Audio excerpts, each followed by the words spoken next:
আমাকে শুনতে পাচ্ছ?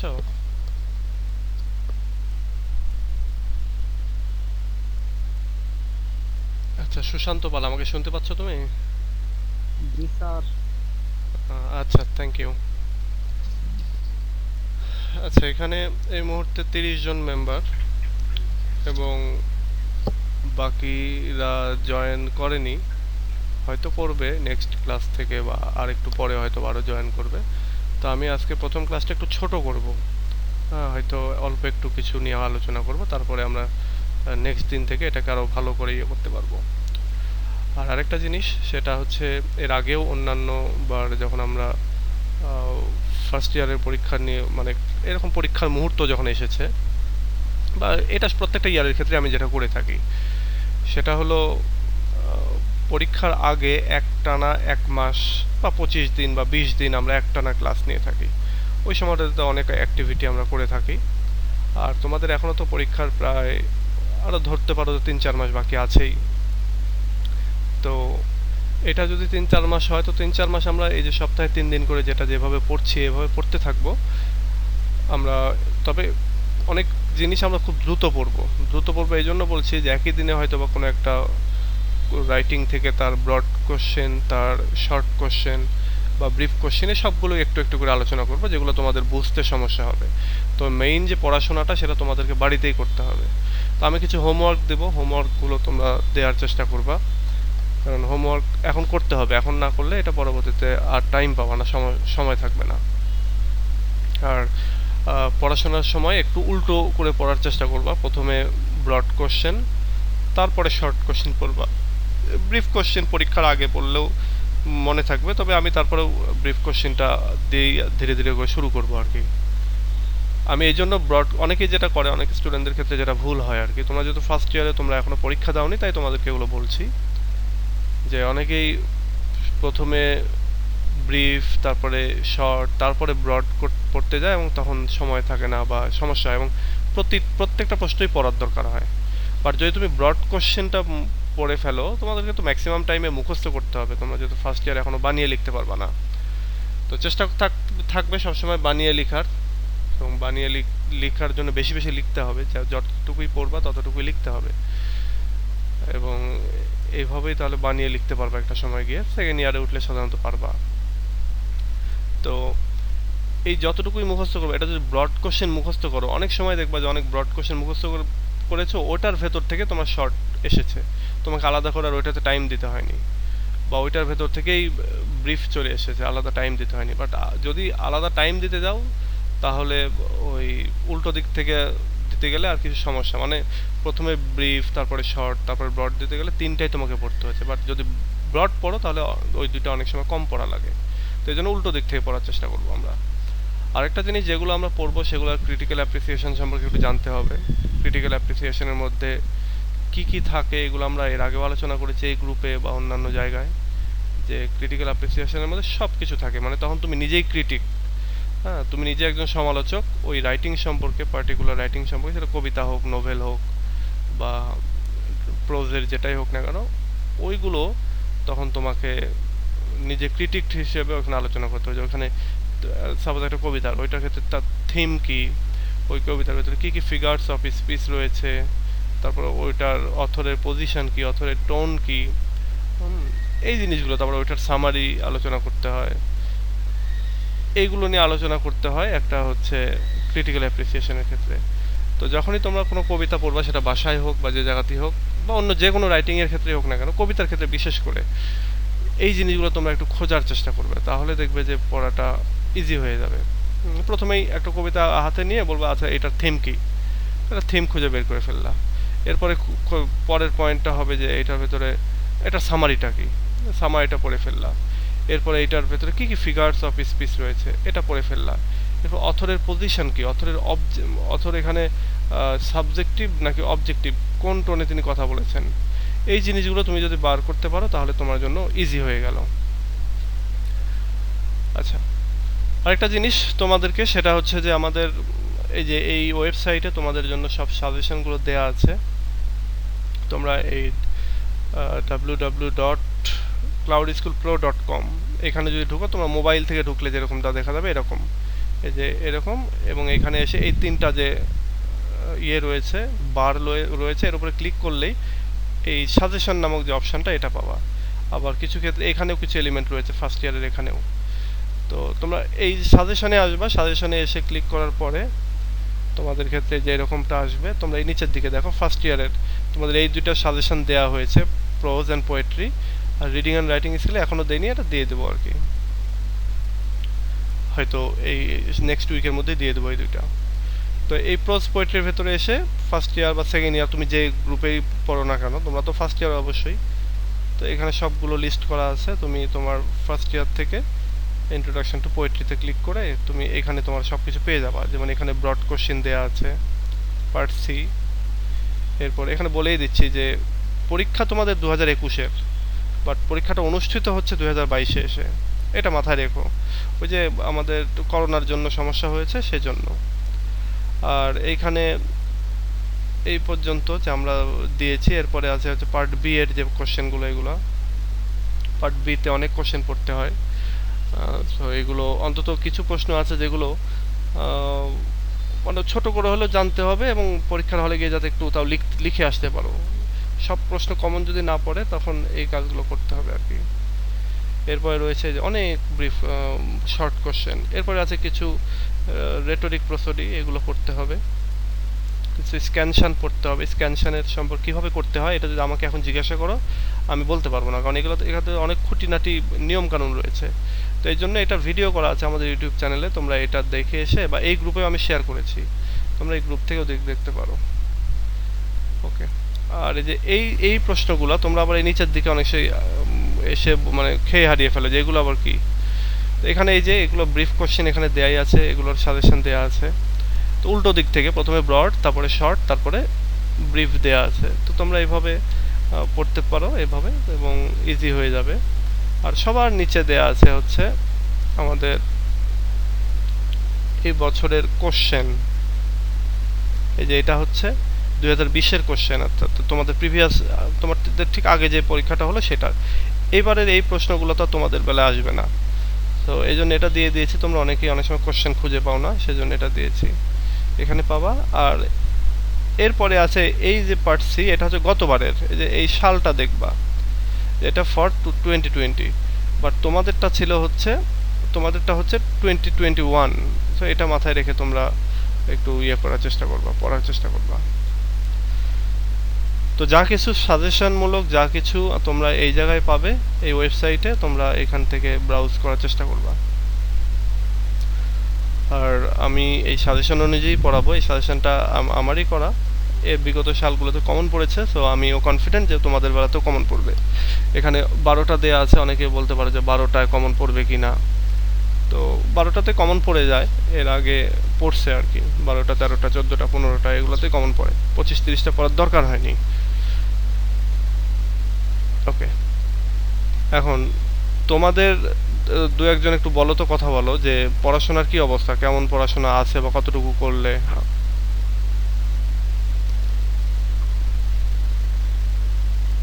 আমাদের এই গ্রুপটা এর আগে চলেছিল প্রায় 3 মাসের মতো, চলার পরে ব্যস্ততার কারণে আর কি ওটা বন্ধ করে দেওয়া হয়েছিল। এখন আবার নতুন করে শুরু করেছি পরীক্ষাকে সামনে রেখে। আমি এটাকে নাম দিয়েছি হচ্ছে র্যাপিড কোর্স, মানে দ্রুত যেহেতু পড়বো সব কিছু। আর এইখানে তোমরা জানোই যে তোমাদেরকে যে চার্জটা নেওয়া হচ্ছে এটা এই 3 মাস ধরে নিয়েই, বা 4 মাস, বা যে কদিন লাগে আর কি পরীক্ষার আগ পর্যন্ত। তো তোমাদেরকে একটু আমি বলি, এটা হচ্ছে যারা পে করে ভর্তি হয়েছো তারা তো হয়েছই, আর যারা আগেকার ছিলা এই গ্রুপেই, এবারে এই র্যাপিড কোর্সে পে করোনি, তো আমি আজকে এবং নেক্সট সোমবার পর্যন্ত আর কি আমরা 3টা ক্লাস করব। 3টা ক্লাস করার পরে যারা ভর্তি হচ্ছে হবে, আর যারা ভর্তি হচ্ছে না আমি তাদেরকে রিমুভ করে দেব। তো এটা তোমরা একটু খেয়ালে রেখো। ওকে। অনেকেই এখন ভর্তি হচ্ছে, ফ্রিতেই ভর্তি হচ্ছে, আমি ফ্রিতেই অ্যাড করে নিচ্ছি, কিন্তু ওই সোমবার পর্যন্ত আর কি। ওইটা একটা সুযোগ যে আমরা কি ক্লাস কিভাবে নিতে চাচ্ছি, র্যাপিড ক্লাসটা সেটা। আর আজকে একটু বকবক করছি শুরুর দিন, সেজন্য। স্যার আমি একটা কোশ্চেন করব। হ্যাঁ। স্যার বলতেছি আমরা পরীক্ষাতে লেখার ক্ষেত্রে ব্রড কোশ্চেন গুলো আগে লিখবো না শর্ট কোশ্চেন গুলো আগে লিখবো? পরীক্ষায় শর্ট কোশ্চেন আগে লিখতে হবে, কারণ শর্ট কোশ্চেনে যেমন ধরো 10 মার্ক, তোমার ব্রিফ কোশ্চেনে 10টাতে তোমার 10 মার্ক। তো এখন দেখা যাচ্ছে অনেকে 7টা 8টা 9টা এরকম হয়, তাহলে 10-এ তুমি 7 8 9 পাইলা। আর ব্রড কোশ্চেনে অনেক সময় 6 5, 5 এবং 6 বেশি পায় আর কি সবাই। তো ওই ক্ষেত্রে আচ্ছা ভাই, সবসময় উল্টো দিক থেকে আসতে হবে। না স্যার, শর্ট ব্রিফ কোয়েশ্চেন গুলো তো আগে লিখবো, এটা বলতে শর্ট এর গুলা না ব্রড গুলো আগে লিখবো? শর্ট, অবশ্যই শর্ট। শর্টে তো বেশি মার্কস আসে, তো তুমি একটু ভালো করে লিখলে 3 মার্ক বা অনেক মার্কস আসে, অনেক প্রশ্ন আছে যেগুলো 4-এ 4ই পাওয়া যায়। ব্রড কোশ্চেন আচ্ছা যেটা স্যার হয় যে আমার, কি, ব্রড কোশ্চেন একটু ছোট হলেও মানে ছোট করা যায়, বড় প্রশ্ন ছোট করা যায়, কিন্তু এই ছোট যেটাকে সেটাকে আরো ছোট করতে গিয়ে দেখা যাচ্ছে লিখাই হয় না, 2-3টা প্রশ্ন বাদ পড়ে গেল, তখন আর জি 100 মার্কের স্যার। অ্যান্সার হলো না। তো এই জন্যে চেষ্টা করতে হবে 100 মার্কের অ্যান্সার। আরেকটা এটার আরেকটা ইয়ে আছে যে টাইম ম্যানেজমেন্টের একটা বিষয় আছে, যেটা আমি বলে থাকি, এর আগেও বলেছি। সেটা হচ্ছে যে তোমাদের 20 মার্ক হচ্ছে ইন কোর্স, আর 80 মার্ক হচ্ছে তোমাদের পরীক্ষার ভেতরে, এবং 80 মার্কের ভেতরে 4 ঘন্টায় দিতে হবে। তো তোমরা যদি 4 ঘন্টাকে মিনিটে রূপান্তরিত করো, তাহলে 4 ছক 24, 240 মিনিট। এবং এই 240 মিনিটকে যদি আবার 80 দিয়ে, 80 হচ্ছে মার্ক দিয়ে যদি গুণ ভাগ করো, তাহলে তোমার আসবে হচ্ছে 3, হচ্ছে 3 আসবে। মানে এক কথায় প্রতিটা মার্কসের এগেনিস্টে তুমি 3 মিনিট করে সময় পাবা। এখন যেটা 10 মার্ক সেটাতে 30 মিনিট, যেটা 4 মার্ক সেটাতে 3 4 12 মিনিট, আর যেটা 1 মার্ক সেটাতে 3 মিনিট। তুমি যদি মনে করো যে আচ্ছা ঠিক আছে প্রথম প্রশ্নটা ব্রড লিখছি, আচ্ছা লিখি, প্রথমটা একটু মনের মাধুর্য মিশিয়ে দিয়ে 1 ঘন্টা ধরে লিখছি, 45 মিনিট ধরে লিখছি, পরে গিয়ে আর টাইম পাবা না। তো প্রশ্ন যত বড়ই হোক, যেরকমই হোক, আমি 30 মিনিটেই কাভার করব। দরকার হয় একটু কম লিখে হলেও ওইটাকে 30 মিনিটের ভেতরে শেষ করবো। আবার কোনো প্রশ্ন এরকম করবো না অর্ধেক লিখতে লিখতে খাতা নিয়ে নিল, তাহলে ওইটা তো বেশি মার্কস পাবো না। অর্ধেক লিখতে লিখতে তুমি দেখতেছো যে স্যার দৌড়ায় আসতেছে, আর 2 মিনিট বা 3 মিনিট বাকি আছে, তখনই কনক্লুশন লিখে ফেলতে হবে। মানে পরিসমাপ্তিটা টানতে হবে সবসময়ের জন্যই। তো এগুলো নিয়ে আরও কথা বলবো পরীক্ষার আগে, মাঝে মাঝে তো কথা হবেই। সবসময় মাথায় রাখবা যে প্রতিটা মার্কসের এগেনিস্টে 3 মিনিট। এই প্রশ্নটা যখনই দেখবা যে এই প্রশ্নটা এরকম প্রশ্ন মানে মাথায় আসতে পারে যে এই 4 মার্কের এটার জন্য কয় মিনিট লিখবো, ইভেন তোমরা অনেকেই বলে থাকো যে কত পেজ লিখবো। জি তো স্যার, এটা একটা কমন হ্যাঁ, কোয়েশ্চেন। কত পেজ লিখার যে ব্যাপারটা, সেটা হচ্ছে যে ব্রিফ কোশ্চেনে 3 মিনিটে তো আর বেশি লেখা দরকারও হবে না, ব্রিফ কোশ্চেন তো ছোট ছোটই। ব্রড কোশ্চেনে মানুষ বলে থাকে, বা শর্ট কোশ্চেনের ক্ষেত্রে হয় যে অনেক প্রশ্ন আছে ছোট, যেমন এই শর্টটা যদি আসে, ধরো এইখান থেকে একটা শর্ট কোশ্চেন আসলো, হোয়াট ইজ অ্যান ওড, এটা একটা নিয়ে একটা শর্ট কোশ্চেন আসলো, তাহলে এটা তুমি 12 মিনিট ধরে তুমি লিখতে গেলে অত ইনফরমেশনই পাবে না। নাহলে তোমাকে অনেক বানিয়ে বুনিয়ে লিখতে হবে। আর হোয়াট ইজ সেন্সুয়াসনেস, এটা সম্পর্কে অত লিখার নাই, কিন্তু তারপরেও এটাকে বানিয়ে হলেও একটু সময় নিয়েই লিখতে হবে। মিনিমাম তুমি 10 মিনিটের জায়গায় 8 মিনিট ধরে লেখো, এখন 8 মিনিটে লিখলে তুমি 1 থেকে 1.5 পাতা লিখতে পারবা। তোমার মনে হবে যে এটা নিয়ে কি এত লিখা যায়? তো এটা নিয়ে ব্যাপারটা এরকম, লিখার অনেক টেকনিক আছে, আমি বলে দেবো যে এগুলো কীভাবে লিখতে হবে। আর এটা হচ্ছে ওই 8 মিনিট ধরে না লিখতে, মানে মিনিমাম 1.5 পাতা, এটার জন্য 1.5 পাতা, মানে 8 মিনিটে তুমি যতক্ষণ লিখতে পারো।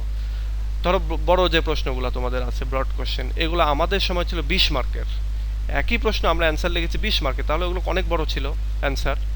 এখন তোমরা যেহেতু 10 মার্কে, তাহলে এটাকে ছোট করে দেওয়া হয়েছে। তো তার মানে এটাতে আরও বেশি লেখা যায়। তো তোমার 30 মিনিট টাইম দেওয়া হচ্ছে, 30 মিনিটের ভেতরে তুমি যত বেশি লিখতে পারো, কারণ ইনফরমেশান আরও আছে, কিন্তু 30 মিনিটে তুমি যত বেশি লিখতে পারো। এখন 30 মিনিটে যদি তুমি 10 পাতা কেউ লিখতে পারে ভালো, কেউ যদি 5 পাতা লিখতে পারে তাহলে তাই, কেউ যদি 2-3 পাতা লিখে তাহলে তার কম হয়ে গেল লেখা। তো ব্যাপারটা এরকম যে রেলেভেন্ট প্রশ্নের অ্যান্সার হতে হবে, যা চেয়েছে সেটাই, অহেতুক কথাবার্তা না বলে যা চেয়েছে সেটাই লিখতে হবে, লিখে তোমার মানে 27-28 মিনিটের ভিতরে শেষ করতে হবে, এবং বাকি প্রতিটা প্রশ্নে 2-3 মিনিট করে থাকবে। এটা হচ্ছে লাস্টে গিয়ে 10 মিনিট বা 15 মিনিট ধরে রিভিশন দিতে হবে। এই রিভিশনে গিয়েও অনেকের সমস্যা হয় যে কী রিভিশন দেবো, পরীক্ষা তো দিলাম আবার কি রিভিশন দেব। তো ওই ক্ষেত্রে যেটা হয় যে রিভিশনে তো আর ওই লাইন বাই লাইন পড়তে হয় না। এই রিভিশনের ক্ষেত্রে যেটা হয় যে তোমার একটু নাম, রেজিস্ট্রেশন নাম্বার, রোল নাম্বার ঠিক আছে কিনা, তারপরে প্রশ্নগুলো লিখেছি প্রশ্নগুলোর নাম্বারগুলো ঠিক দিয়েছি কিনা, প্রশ্নগুলোর ভূমিকার প্রথম লাইনে গ্রামারের ভুল হয়ে গেছে কিনা। হ্যাঁ, আমি হচ্ছে রাইটিংয়ের নাম এবং রাইটারের নাম এটা ঠিকঠাক লিখেছি কিনা, নাকি ভুল করেছি, গুড মোরো বাই উইলিয়াম শেক্সপিয়ার এরম লিখেছি কিনা। হ্যাঁ, তারপরে হচ্ছে টু অটাম বাই জন ডান এরকম লিখে ফেলেছি কিনা, অনেক সময় এরকমটা হয়। এবং এটাই যেটা হবে যে অনেকেই এই রিভিশনটা দিবে না, না দেওয়ার কারণে তোমার পরীক্ষা দিয়ে আসবে, বলবে যে খুব ভালো লিখেছি, পরীক্ষাতে এবার এসে মার্কস কম পাবে এবং সে তখন বলবে যে রে জাতীয় বিশ্ববিদ্যালয়ে মার্কস দেয় না। তো এটা একটা বিষয় আর কি। তোমার মনে হবে আমি ফাটিয়ে দিয়ে আসলাম, কিন্তু দেখা যাচ্ছে প্রতিটা ওই একটা ব্রড কোশ্চেনে তুমি 5টা প্যারা দিয়েছো, 5টার ভেতরে 3টা 4টাতে ওই প্রথম সেন্টেন্সের গ্রামার ভুল ভুল হয়েছে। তো কেমন ভাবে ভুল হয় এগুলো তো আমি তোমাদের তো পরীক্ষা নিব, পরীক্ষা নিলে আমি তোমাদেরকে দেখিয়ে দেবো যে ভুল কোন জায়গায় হচ্ছে। তুমি ভাবতেও পারবে না ওই জায়গাগুলোতে তোমার ভুল হচ্ছে, এবং এগুলো পরীক্ষা দিলে আসলে ঠিক হবে বা ঠিক করে দেওয়া যাবে। তো এই জিনিসগুলো আর কি রিভিশনে চেক করতে হবে। আর আর এক কথায় যে পড়তে হবে অনেক। ইংলিশ লিটারেচারে যখন ভর্তি হয়েছো, এটা তোমরা জানো, সবাই জানে যে এটা একটা দামি সাবজেক্ট, আর দামি সাবজেক্ট কঠিন এই জন্যই দামি সাবজেক্ট। সো এটা মাথায় রেখে সবসময় পড়তে হবে। আচ্ছা, আজকে দেখো আমি তোমাদের গ্রুপে কয়েকটা দিয়েছি আর কি।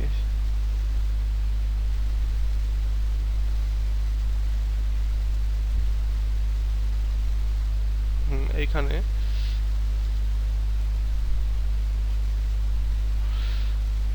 এই যে গুড মোডো থেকে আর কি আমরা একটু পড়বো, এবং পড়ার পরে আমরা এই যে আজকে যে অনেককে আমি এমনি ফ্রিতেই অ্যাড করিয়ে নিচ্ছি, বাট এইটা এই সোমবার পর্যন্ত, মানে নেক্সট 2টা ক্লাস পর্যন্ত।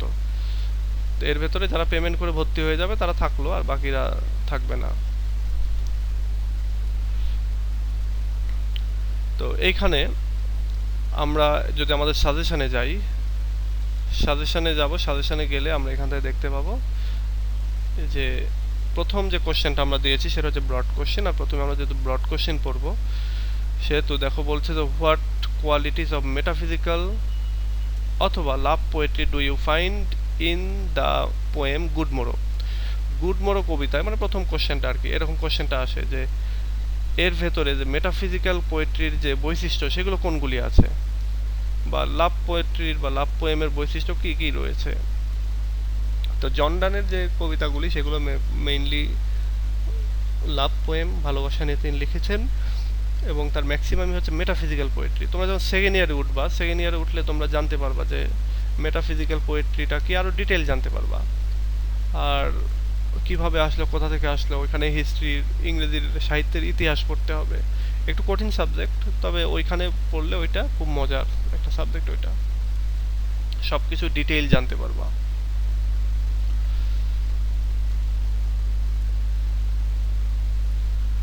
ওকে, তো এই প্রশ্নটা আমরা আগে পড়বো এবং তারপরে আমরা শর্ট কিছুটা দেখবো এবং কিছুটা ব্রড কিছুটা ব্রিফ দেখবো। দেখো,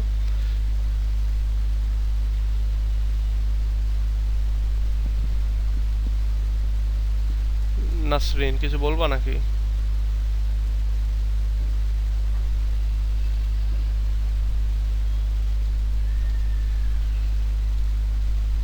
আচ্ছা, ব্রড কোশ্চেন পড়ার আগে আমাদেরকে যেটা করতে হবে, আমাদের একটা কবিতার এই ক্রিটিক্যাল অ্যাপ্রিসিয়েশন জানতে হবে। ওই যে যেটা বলছিলাম যে ক্রিটিক্যাল অ্যাপ্রিসিয়েশনে কি কি থাকে সেই জিনিসগুলো জানতে হবে। তো আমরা একটু দেখে আসি ক্রিটিক্যাল অ্যাপ্রিসিয়েশনটা কি। এখানে আমরা দেখি, আমি একটু দ্রুত পড়াবো, বললাম না যে র্যাপিড কোর্স, এখানে আমাদেরকে সব শেষ করতে হবে 3 মাসের মধ্যে বা 4 মাসের মধ্যে, যে কদিন আছে আর কি। তো এখানে দেখো ক্রিটিক্যাল অ্যাপ্রিসিয়েশনে বলছে যে গুড মোরো হচ্ছে একটা খুবই exquisite piece of metaphysical poetry. Metaphysical পোয়েট্রির একেবারে খুব ভালো, স্বতন্ত্র, বৈশিষ্ট্যমণ্ডিত একটা রাইটিং এটা। মেটাফিজিক্যাল পোয়েট্রিটা কি এটা আমরা পরবর্তীতে জানবো। বলছে ডান এই কবিতাটা লিখেছেন একটা কম্প্যারিজন করে, কম্পারেটিভলি এটা লিখেছেন আর্লি এজ অ্যান্ড, আচ্ছা at a comparatively early age, তার যে রাইটিং, সেই রাইটিংয়ের, অর্থাৎ তার যে রাইটিং ক্যারিয়ার, সেই রাইটিং ক্যারিয়ারের শুরুর দিকে তিনি এই কবিতাটি লিখেছেন, এবং এই কবিতাটি পাবলিশ হয়েছে সংস অ্যান্ড সনেটস নামক একটা কবিতা সামগ্রীর ভেতরে। তো এই প্রশ্নটা ধরে এখানে ব্রিফ কোশ্চেন চলে আসতে পারে যে কোন কবিতা সমগ্রের মধ্যে এটা পাবলিশ হয়। তো songs of songs and innocent songs and sonnet. It is a poem about contentment in love. এই কবিতাটা মূলত ভালোবাসার যে সন্তুষ্টি সেটাই রয়েছে এই কবিতার ভেতরে। ভালোবাসার সন্তুষ্টি সম্পর্কে এই কবিতাটা। তাহলে এটা গেল একটা ভূমিকা, ইন্ট্রোডাকশন। আমি একটু আগে বলছিলাম যে কি আমাদের এখানে থাকতে হবে। তাহলে আমরা এখানে পেলাম যে একটা ইন্ট্রোডাকশন থাকতে হবে। এরপরে দেখো এর ভেতরে যে রাইম স্কিম বা স্টেঞ্জা এগুলো সম্পর্কে একটা ক্রিটিক্যাল অ্যাপ্রিসিয়েশনে যেগুলো থাকে, যে বলছে যে এটা একটা শর্ট লিরিক কবিতা যেটার ভেতরে 3টা স্টেঞ্জা রয়েছে এবং প্রতিটা স্টেঞ্জার ভেতরে আবার 7টা করে লাইন রয়েছে। The rhyme scheme of is of the stanza is A B C বলছে প্রত্যেকটা যে স্ট্যাঞ্জা বলতে যে প্যারা আর কি কবিতার, তো প্রতিটা প্যারার ভেতরে এই রাইম স্কিমটা হচ্ছে, মানে তোমরা রাইম স্কিম যদি স্ক্যানশন করে থাকো তাহলে তোমরা জানবা যে রাইম স্কিম কীভাবে বার করে আর কি। তো প্রতিটা লাইনের শেষে এই এ বি সি এইভাবে মিল আছে আর কি। The poem opens with a surprise, বলছে এই যে কবিতাটা এটা একটা সারপ্রাইজ বা একটা বিস্ময়ের মধ্য দিয়ে ওপেন হচ্ছে, হুইচ হ্যাজ বিন ডেভেলপড, এবং এইটা পরবর্তীতে আরও উন্নত হয়ে কনফিডেন্সে পরিণত হয়েছে, এবং confidence in love in the middle part of the poem, অর্থাৎ ভালোবাসার প্রতি যে কনফিডেন্স সেই কনফিডেন্সে পরিণত হয়েছে। এবং ইন দ্য লাস্ট পার্টে the poem last part of the poem the love has been given immortality, ভালোবাসার শেষ পার্টে গিয়ে একটা ইমর্টালিটি দিয়েছে। Arguments have been use to develop the theme, এবং এই থিমটাকে ডেভেলপ করতে অনেক যুক্তিতর্ক উপস্থাপন করেছেন আমাদের কবি। তাহলে এই স্ট্যাঞ্জা আমরা সহজ করে পড়তে পারি, সেটা হচ্ছে যে এই স্ট্যাঞ্জাতে, এই কবিতাটা একটা শর্ট লিরিক কবিতা, এটাতে 3টা স্ট্যাঞ্জা রয়েছে, প্রতিটা স্ট্যাঞ্জা আবার 7টা করে লাইন রয়েছে, এটার রাইম স্কিম এ বি সি এবং এটার প্রথমে শুরু হয়েছে সারপ্রাইজ দিয়ে, অবাক হয়ে বিস্ময় দিয়ে, মাঝখানে রয়েছে কনফিডেন্স ইন লাভ, ভালোবাসার প্রতি কনফিডেন্স তারা শো করেছেন, এবং শেষে গিয়ে তাদের ভালোবাসাটা যে ইমর্টাল সেই ইমর্টালিটির ব্যাপারে তারা বলেছেন। এবং সব কিছুই তিনি বলেছেন হচ্ছে অনেক যুক্তিতর্কের উপস্থাপনের মাধ্যমে। যেখানেই বুঝতে পারবা না জিজ্ঞাসা করবা। আমি একটু দ্রুত বলে যাচ্ছি, আমি লাইন বাই লাইনটা পড়ছি না, জাস্ট শুধু বাংলাটাই পড়ে যাচ্ছি, তবে এই বাংলাটা এর ভেতরেই রয়েছে আর কি।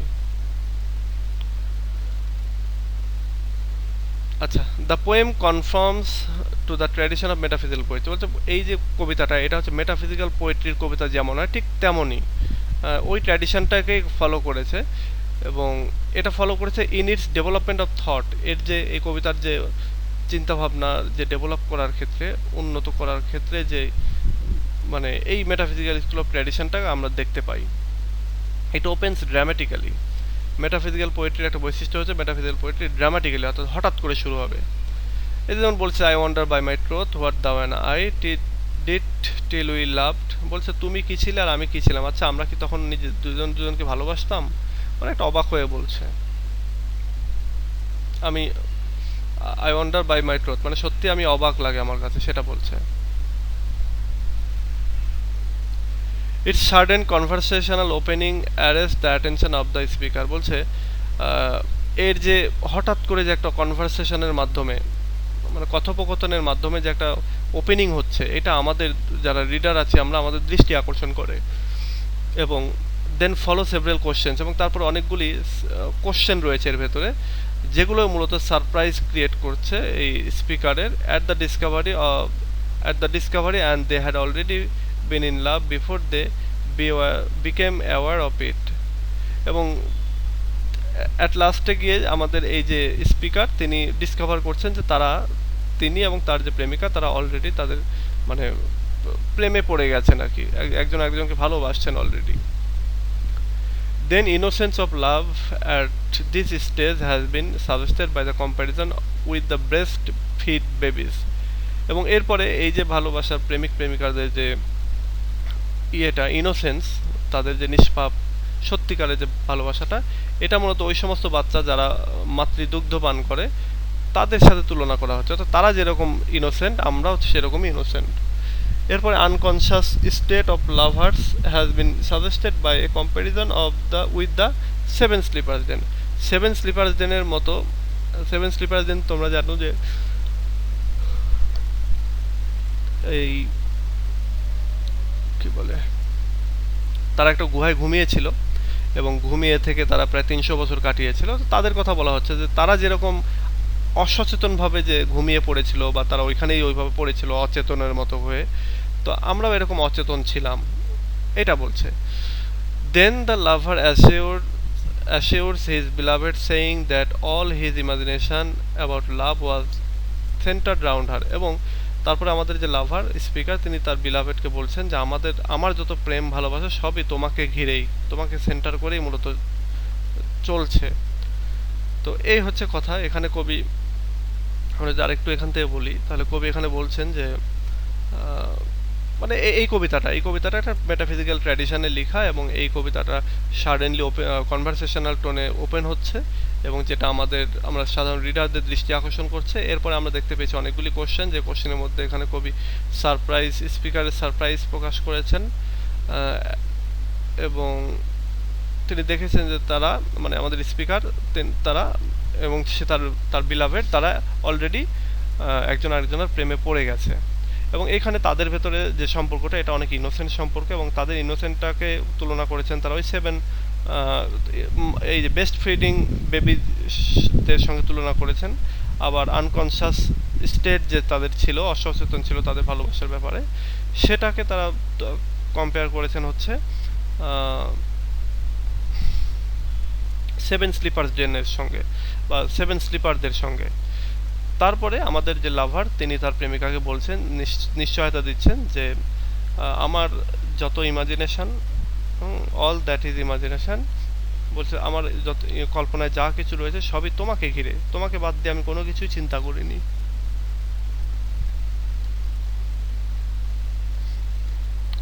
এরপরে আসো,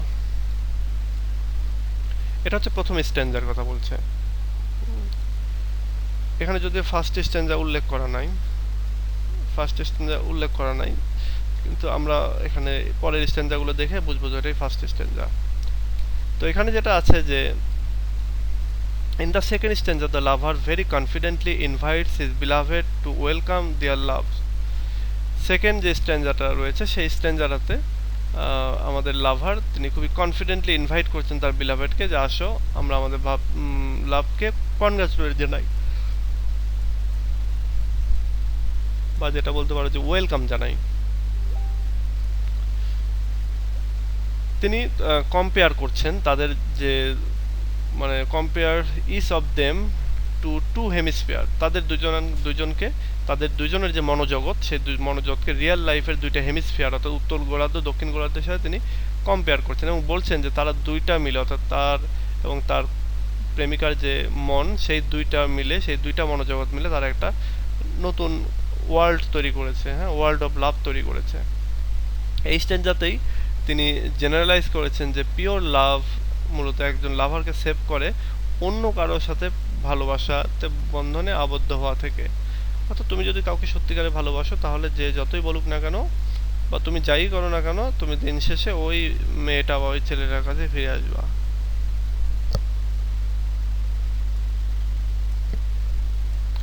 এরপর রয়েছে in the third স্ট্যান্জা the lover again admits that they are separate individuals but he emphasizes on inseparable union of their soul. Third স্ট্যান্জাতে কবি এখানে বলছেন যে আমাদের স্পিকার এখানে বলছেন যে তারা মূলত সেপারেট ইন্ডিভিজুয়াল, মানে দুজন আলাদা ব্যক্তি, কিন্তু তিনি এখানে জোর দিয়েছেন যে তাদের হৃদয়ের যে ইনসেপারেবল একটা অবস্থা সেটা রয়েছে, মানে তাদের দুইটা মন এক। The union of the soul he confidently demands will continue even after death. এবং তিনি বলছেন, তিনি খুবই কনফিডেন্ট যে আমার এবং আমার প্রেমিকার মধ্যে যে হৃদয়ের বন্ধন রয়েছে এটা ইভেন মৃত্যুর পরেও থাকবে। Thus the theme of love of this poem developed logically. এবং এইভাবে এই কবিতার যে থিম অফ লাভ এটা লজিক্যালি তোমার সামনের দিকে এগিয়ে গেছে।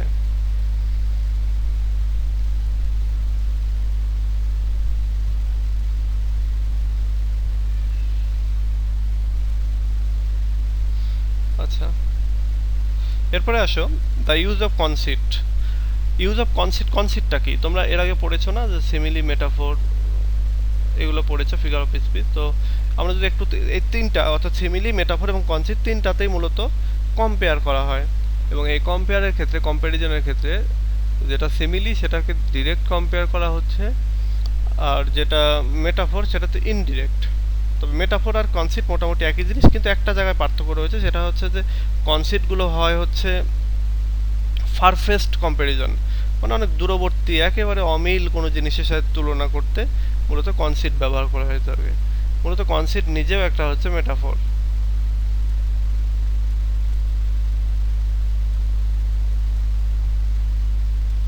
আচ্ছা, এবার দেখো এখানে চারটা জায়গায় কনসিট ইউজ করা হয়েছে, এবং সেই চারটা জায়গায় এখানে বলছে যে তোমরা যখন লিখবা এরকম একটা করে তালিকা দিয়ে দিবা। চারটা জায়গায় যেটা করছে সেটা হচ্ছে the comparison between Anwar lover and best feeding baby. অর্থাৎ এখানে তিনি কম্পেয়ার করছেন এই যে এই জায়গাটা, যে কম্প্যারিজন বিটুইন দ্য আনওয়ান্টেড লাভার, মানে এমন লাভার যাদের আসলে একজন একজনকে ওরকমভাবে প্রয়োজন নেই। তো এই আনওয়ান্টেড লাভারদেরকে তিনি কম্পেয়ার করছেন কনসিডারের মাধ্যমে এই বেস্ট ফিডিং বেবিদের সঙ্গে। এরপর পরেরটাতে যেটা বলছেন যে the comparison between the unconscious lovers and the seven sleepers who slept for 200 years. এরপরে বলা হচ্ছে যে এরপরে যে কম্প্যারিজনটা করা হচ্ছে সেটা হচ্ছে আনকনশাস লাভারদের সাথে ওই 700 বছর ধরে যারা ঘুমিয়েছিল, সেভেন স্লিপারদের, সরি 700 না, মানে 300 বছর আর কি। তো বলছে যে এই যে সেভেন স্লিপারদের তারা যেখানে ঘুমিয়েছিল তখন তাদেরকে ইনোসেন্ট দেখাচ্ছিল, তো তাদের ইনোসেন্সের সঙ্গে আমাদের স্পিকার এবং তার প্রেমিকা আর কি দুজনে, ওখানে তো আমাদের প্রেমিকা তো ছিল না, এখানে মূলত স্পিকার নিজেই ছিল, তো তিনি তার ওই ঘরের যে মানে আচ্ছা তাদের এই যে তাদের আনকনশাসনেসের সাথে মূলত এই কবি তাদের যে ভালোবাসার ব্যাপারে তারা যে শুরুর দিকে আনকনশাস ছিল সেটাকে তুলনা করছে। এরপরে দেখো কম্পেয়ার করছে কবি বলছেন এখানে বা আমাদের স্পিকার বলছেন যে সে এবং তার প্রেমিকার ভেতরে যে মনের যে জগৎ সেটা একটা মাইক্রো ওয়ার্ল্ড, একটা ক্ষুদ্র পৃথিবী, এবং এই ক্ষুদ্র পৃথিবীর সাথে রিয়েল ওয়ার্ল্ডের একটা তুলনা করছেন তারা। এরপরে বলছেন যে কম্প্যারিজন বিটুইন টু হেমিস্ফিয়ার, অর্থাৎ এই যে উত্তর গোলার্ধ এবং দক্ষিণ গোলার্ধ যে দুইটা হেমিস্ফিয়ার, এই হেমিস্ফিয়ারের সাথেও এখানে লাভাররা তাদের মাইক্রো ওয়ার্ল্ডের দুইটা হেমিস্ফিয়ার রয়েছে সেটার কথা বলছে, বা তারা দুইজনের সাথে এরকমভাবে তুলনা, মানে এই হেমিস্ফিয়ারের সাথে তুলনা করছেন। তাহলে একটা জিনিস চিন্তা করো, ফারফেস্ট বলা হচ্ছে যে আনওয়ান্টেড, যেমন এই জায়গাটাতে আমরা যদি বলি আনকনশাসনেস বোঝাতে তো অন্য যে কোনো জিনিসই বোঝাতে পারতো, কিন্তু সেই বাইবেলের একটা ঘটনা সেভেন স্লিপার্স ডেন, বা ওই যে আমাদের কোরআন শরীফেও আছে আজাবে কি যেন সূরাটার নাম, কাহাফ কি যেন, কাহাফ যেন, আহজাবে কাহাফ না কি যেন আর কি। তো ওই ওই সূরার ভেতরে আর কি এই কাহিনীটা রয়েছে, তাহলে ওখান থেকে নিয়ে আসছে এই তথ্যগুলি, তাহলে দূরবর্তী জিনিসের সাথে তুলনা করা হচ্ছে। তারপরে মনের জগতের যে ওয়ার্ল্ড সেই ওয়ার্ল্ডের সাথে রিয়েল ওয়ার্ল্ডের তুলনা করা হচ্ছে, দুইটা সম্পূর্ণ দুই জিনিস। তো এগুলো হচ্ছে ফারফেস্ট আলোচনা আর কি, ফারফেস্ট একটা কম্প্যারিজন। তো বলছে Donne is famous for witty expression. Donne তার কবিতার ভেতরে উইটি এক্সপ্রেশন নিয়ে এসেছেন। উইটি বলতে যে এক্সপ্রেশনগুলি বা যে কথাবার্তাগুলোর ভেতরে জ্ঞান রয়েছে, উইট রয়েছে, তো এই উইটি এক্সপ্রেশন নিয়ে এসেছেন তার রাইটিংয়ের ভেতরে। এবং this poem also contains witty lines, এবং এই কবিতার এই লাইনের ভেতরে, কবিতার ভেতরে যে লাইনগুলি রয়েছে সেগুলোর ভেতরে উইটি লাইন রয়েছে, মানে জ্ঞানের যে কথাবার্তা সেই লাইনগুলো রয়েছে, বা যেগুলোকে আর কি কগনিটিভ লাইন বলতে পারি আমরা, মানে জ্ঞান দিয়ে বুঝতে হয় এরকম। The following lines are an example of wit. এই যে এই লাইনটাই হচ্ছে একটা এক্সাম্পল অফ উইট, জ্ঞানের কথা। এখানে জ্ঞানের কথাটা কি বলছে দেখো, for love all love of other sides control, বলছে সত্যিকারের ভালোবাসা অন্য সাইড থেকে যত ভালোবাসাই আসুক না কেন সেগুলোকে কন্ট্রোল করে। And makes one little room and everywhere, এবং প্রত্যেকটা জায়গায় একটা ছোট্ট লিটল রুম তৈরি করে। লিটল রুম বলতে কল্পনার যে জগৎটা, সেখানে তুমি যেখানেই যাও যে অবস্থায় থাকো না কেন, তুমি যদি কাউকে সত্যিকারের ভালোবাসো তাহলে তার ব্যাপারে তোমার একটা চিন্তা ভাবনা থাকবে, এবং তুমি যেখানেই যাবে তার কথা মনে পড়বে, তাকে নিয়ে যেন একটা ওয়ার্ল্ড তোমার মনের ভিতরে তৈরি হয়ে আছে, সেটার কথাই বলছে এখানে। জ্ঞানের কথাটা এটাই যে সত্যিকারের ভালোবাসা আসলে অন্যান্য যত খারাপ ভালোবাসা আছে সেগুলোতে পতিত হতে দেয় না। তো এইটা একটা জ্ঞানের কথা বলছে আর কি। এরপরে দেখো বলছে যে এই কবিতার ভিতরে কিছু ইমেজ রয়েছে। ইমেজ বলতে কবিতা পড়তে গিয়ে আমাদের চোখের সামনে যেন কিছু ছবি ভেসে উঠছে, এই যে ছবি যে ভেসে উঠছে এটাকে বলা হয় ইমেজ। তো বলছে the images of the poem are vivid, এই কবিতার যে ইমেজগুলো সেগুলো খুবই সুস্পষ্ট। There are pictures of breast feed babies, এখানে বাচ্চা দুধ খাচ্ছে এরকম একটা আর কি বেবির ছবি রয়েছে। এরপরে রয়েছে হচ্ছে স্নর্টিং সেভেন স্লিপার্স অ্যান্ড হেমিস্ফিয়ার, এবং এরপর রয়েছে সাতটা যে সেভেন স্লিপার্স তারা যে তোমার ঘুমাচ্ছে নাক ডাকিয়ে সেটা রয়েছে, এবং একই সঙ্গে হেমিস্ফিয়ার পৃথিবীর যে গোলার্ধগুলি সেই গোলার্ধগুলির ব্যাপারে আর কি এখানে বলা হয়েছে। All these images have been used to suggest the unique nature of love in the poem. তো এই যে এই সমস্ত আর কি ইমেজগুলো দিয়ে মূলত সাজেস্ট করা হচ্ছে যে আমাদের এই এই কবিতার যে থিম লাভ, সেই লাভটার যে একটা ইউনিক নেচার রয়েছে সেটাকে বোঝানোর জন্য মূলত ইমেজগুলো ব্যবহার করা হচ্ছে। The images no doubt reveal the poet's capacity of making scholarly images. এবার বলছে যে এই যে ইমেজ এখানে এই কবিতার ভেতরে যেগুলো ইউজ করা হচ্ছে এগুলো নিঃসন্দেহে রিভিল করছে যে আমাদের কবি তিনি খুব সুন্দরভাবে স্কলারলি এই ইমেজগুলো ইউজ করতে পেরেছেন বা তার ক্যাপাসিটি রয়েছে। এরপরে দেখো আরেকটা ইয়ে রয়েছে যে the poem is free from bitterness grief and cynicism, এই কবিতার ভেতরে কোথাও কোনো বিরক্তি দুঃখ বা মানে ঘৃণাপূর্ণ কোনো কথাবার্তা মন্তব্য এগুলো নেই, যেগুলো জাস্ট একটা প্রেমের কবিতা। There are neither disappointment not disgust, এখানে হতাশাও নাই অথবা বিরক্তিও নাই। A one of contentment runs through the poem, এবং এক ধরনের সন্তুষ্টি যেন এই কবিতার ভেতরে বিরাজ করছে। ইন দ্য বিগিনিং অফ, আচ্ছা in the beginning the tone is of surprise, শুরুতে এটা সারপ্রাইজ এটার টোন, দেন ইট শিফটস টু কন্টেনমেন্ট, এবং তারপর এটা সন্তুষ্টির দিকে শিফট করেছেন, ফাইনালি টু কনফিডেন্স, এবং ফাইনালি কনফিডেন্স দিয়েছে বা কনফিডেন্স তৈরি করেছে। আচ্ছা, এরপর রয়েছে the poem is a dramatic monologue, এই কবিতাটা একটা হচ্ছে ড্রামাটিক মনোলগ। ড্রামাটিক মনোলগ কি, এটা তোমরা যখন রবার্ট ব্রাউনিং এর কবিতা পড়বা এটা ভালো বুঝতে পারবা, আর থার্ড ইয়ারে উঠলে তখন তোমরা এগুলো খুব ভালো বুঝতে পারবা। তো এটা ড্রামাটিক মনোলগ হচ্ছে নিজের মনে মনে কথাবার্তা বলা, উক্তি করা, স্বগত উক্তি যেটা। আর ড্রামাটিক মানে মানে এইটাই আর কি, ড্রামাটিক মনোলগ এবং মনোলগ একই জিনিস। মনোলগের ভেতরে একজন কথা বলে আর বাকি এক বা একাধিক যারা লিসনার থাকে তারা শুনে।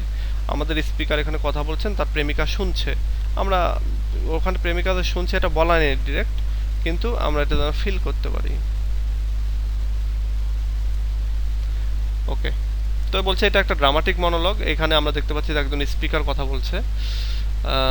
আচ্ছা, from though it differs from a formal dramatic monologue, বলছে যদিও একটা সাকসেসফুল ফর্মাল ড্রামাটিক মনোলগের চেয়ে এটা একটু আলাদা, কিন্তু তারপরেও এটা dramatic monologue. It's abrupt beginning, মানে ওই যে ড্রামাটিক বিগিনিং, হঠাৎ করে শুরু হয়ে যাওয়া। এইটা সিঙ্গেল স্পিকার, এটার একটা সিঙ্গেল স্পিকার রয়েছে সে, এবং সাইলেন্ট লিসনার রয়েছে, সব কিছু মিলেই এখানে একটা ড্রামাটিক মনোলগের ট্র্যাডিশন বিরাজ করছে।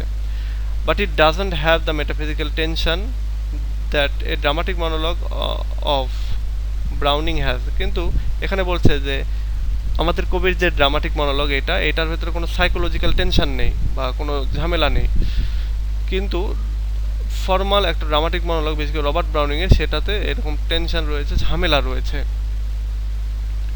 Moreover, its theme has been developed through arguments and here it differs from the dramatic monologue.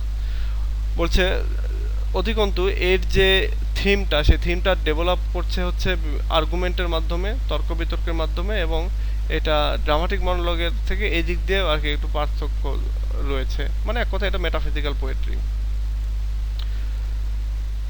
আচ্ছা, এই হচ্ছে বিস্তারিত। তোমাদের কারো কিছু কোনো প্রশ্ন মনে আসলে আমাকে জিজ্ঞাসা করতে পারো।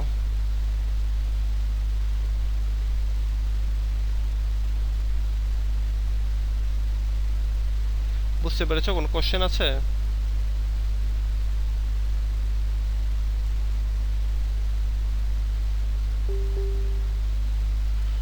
ওকে, এবার আসো, সেটা হলো যে আমরা এই কবিতা থেকে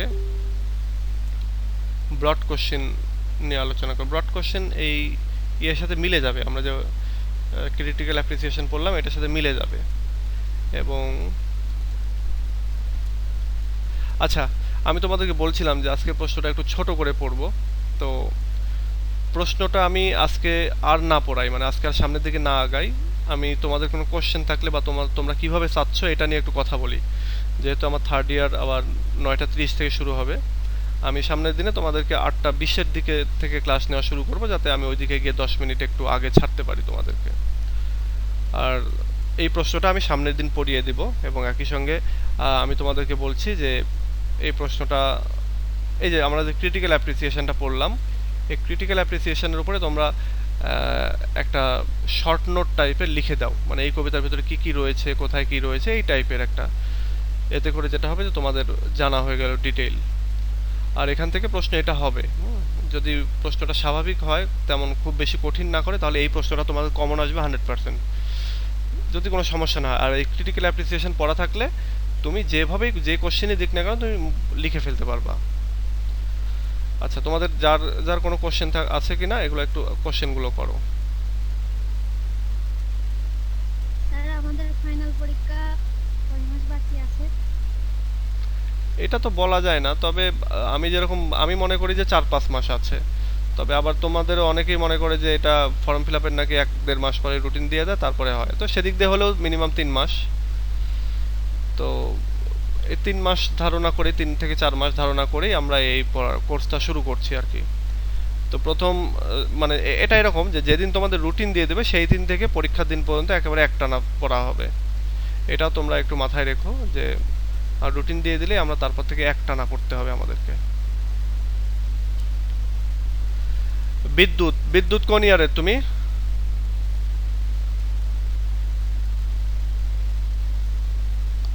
বিদ্যুৎ শুনতে পাচ্ছ?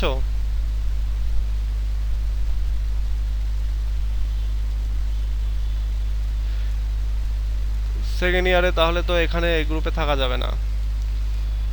আর দেখি সামনের দিন থেকে লিঙ্কটা চেঞ্জ করে পড়াবো আর কি, কারণ এটা হচ্ছে একবারে পেইড একটা ইয়ে। আর হচ্ছে তোমাদের তোমাদের ক্লাস তো আজকে আজকে নাই তোমাদের ক্লাস, তাহলে তুমি কেন আজকে জয়েন করবা? তোমাদের ক্লাস তো আজকে নাই।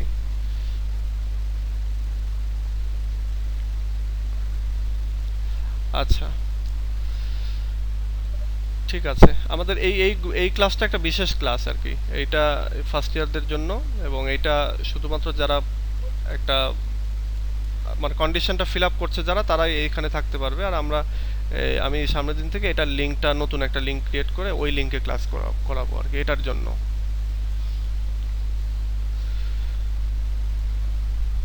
আচ্ছা, সুমাইয়া, নাসরিন, তোমাদের কিছু বলার আছে? তোমরা তারপরে স্বর্ণা, তোমাদের?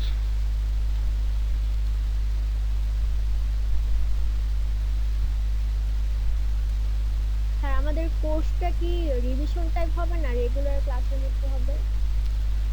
এই কোর্সটা হবে হচ্ছে রিভিশন টাইপেরই বলতে পারো।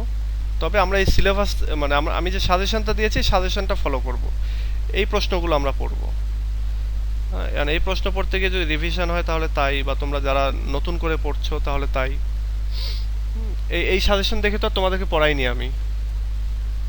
তোমরা যারা অনেক আগে থেকে এই গ্রুপে আছো, মানে 2-4 জন যারা ছিল আর কি, আছো যারা, তারা জানো যে হয়তো এই সাজেশনটা পরে দিয়েছি।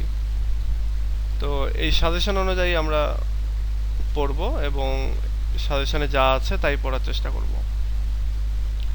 আর এখানে যে 4টা পার্ট রয়েছে তোমাদের, আমি 4 মাস ধরে নিয়ে পড়াবো, তাহলেই হয়ে যাবে, শেষ হয়ে যাবে। আর 4 মাসের মধ্যে তোমাদের পরীক্ষাও চলে আসবে। তোমাদের আনুমানিক ধরো কুরবানি ঈদের পরেই তোমাদের পরীক্ষা হয়ে যেতে পারে। কুরবানি ঈদ হবে হচ্ছে আমাদের মে মাস, জুন মাস, জুলাইয়ের ধরো 6-7 তারিখে, 8 তারিখের দিকে হয়তো ঈদ হবে।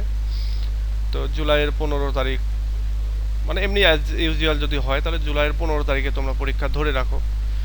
তাহলে এটা মে, তাহলে জুন, ও না, জুলাইয়ের কেন, 2 মাস কেন, জুলাই অগাস্টে যাবে আর কি। অগাস্টের শুরুর দিকে হয়তো পরীক্ষা শুরু হয়ে যেতে পারে। মানে এক কথা তোমরা 3 মাস ধরে রাখো, 3 মাস টাইম পাবা। কুরবানি ঈদের পরেই হয়তো রুটিন দিবে, তারপরেই আমাদের রুটিনের 20-25 থেকে 1 মাসের মধ্যে পরীক্ষা হয়। তো এদিক দিয়ে তোমরা মাথায় রেখো 3 মাস।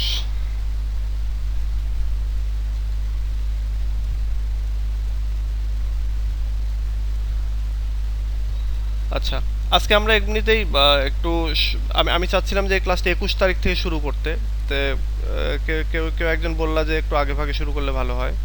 তো এই জন্য আজকে থেকে আমরা একটা ওভারভিউ টাইপের আর কি দিলাম, এবং সামনের দিন থেকে আমরা আরো ভালো করে ইয়ে করে পড়বো। আর তোমরা যারা একটু সিরিয়াস হবা, সিরিয়াস হতে হবে। সিরিয়াস বলতে ওই যে যে যে যা কিছু লিখতে দিব, যা কিছু হোমওয়ার্ক দেবো, এগুলো হোমওয়ার্কগুলো করবা। তো আজকে তোমাদের হোমওয়ার্কটা দেই, সেটা হচ্ছে যে এই প্রশ্নটা আমি আলোচনা করিনি, সো এই প্রশ্নটা আমি লিখতে আজকে বলছি না। প্রশ্নটা সামনের দিন আলোচনা করবো এবং সুন্দর করে আলোচনা করে দেবো ইনশাল্লাহ। আর তোমরা যেটা করবা যে আজকে যা আমরা পড়লাম সেটার ক্রিটিক্যাল অ্যাপ্রিসিয়েশনটা পড়বা, এবং ওইখান থেকে শর্ট নোট তৈরি করার চেষ্টা করবা যে এই কবিতার ভেতর কী কী রয়েছে এগুলো। আর এইখান থেকে গুড মোড়ো থেকে ব্রিফ কোশ্চেন পড়লেই যেমন আমরা এগুলো পারবো আর কি। এগুলো পারবো আমরা, ব্রড কোশ্চেনটা পড়লে এগুলো অটোমেটিক চলে আসবে। এই যে এইটা চলে আসবে, এগুলো আমরা পারবো। কিন্তু এই যে দেখবা সবার শেষে নিচের দিকে আছে হচ্ছে ব্রিফ কোশ্চেন, এই ব্রিফ কোশ্চেনগুলো পড়ার চেষ্টা করিও। হোমওয়ার্ক দিলাম আর কি, এই যে ব্রিফ কোশ্চেনটা, গুড মোড়ের এই যে ব্রিফ কোশ্চেন, এইগুলো একটু বাসায় পড়ার চেষ্টা করবা। দেখো আমি কিছু প্রশ্নের অ্যান্সার দিয়ে দিয়েছি, যাদের বই তো এখন সবারই আছে, তোমরা যেহেতু পরীক্ষা দিতে যাচ্ছ, সো এইগুলো একটু পড়ার চেষ্টা করবা, তাহলেই হবে। নিচের দিকে আর কি, তোমরা যখন মোবাইলটা ইয়ে করো, মোবাইল দিয়ে অনেকে ক্লাস করে থাকো, তো নিচের দিকে এসে তখন তোমরা এইগুলো পেয়ে যাবা। একটু ধৈর্য ধরে খুঁজতে হবে আর কি।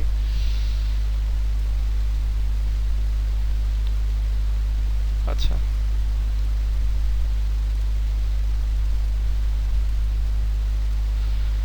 আচ্ছা আমার সম্পর্কে কিছু বলার নাই, খালি সাজেস্ট করবা হচ্ছে সিএসপি ক্লাউড স্কুল প্রো এইটা।